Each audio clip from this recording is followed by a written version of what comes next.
rest of this month and next month. Series of lessons. So read the book of Joshua. If you hadn't read it, read it.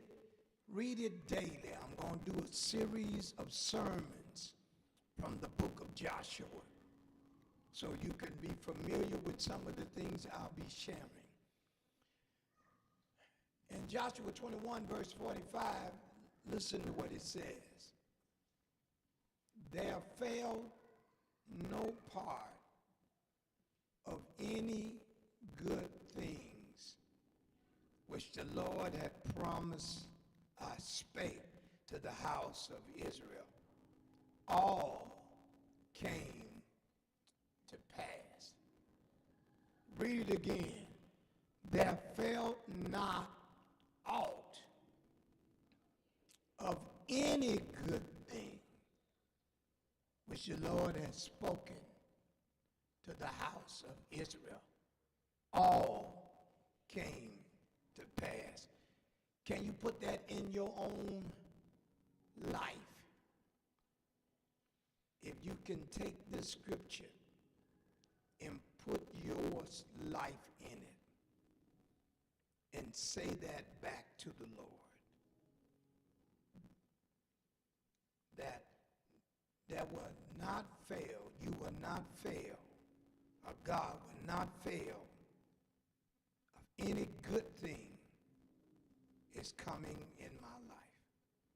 That there will be no failure of any good thing in my life that the Lord had promised for my house. For my house. Say, for my house. All will come to pass. So I want you to take this scripture and I want you to input yourself in it.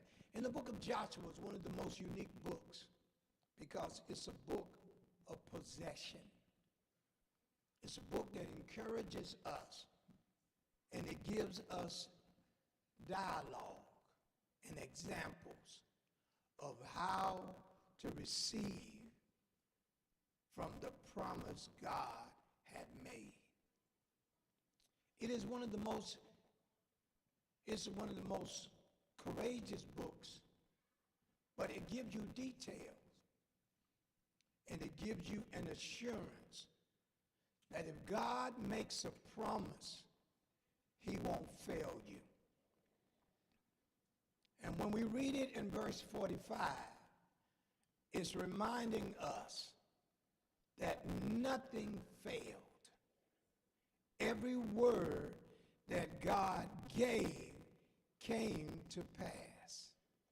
There was no failure of anything that God spoke. The book of Joshua is a very important book because it teaches us that whatever God says, he will do it. And it gives us the end of the story. But it also brings us back into the knowledge that there was a lot of promises. There was a lot of promises that God made to Israel when they were in Egypt.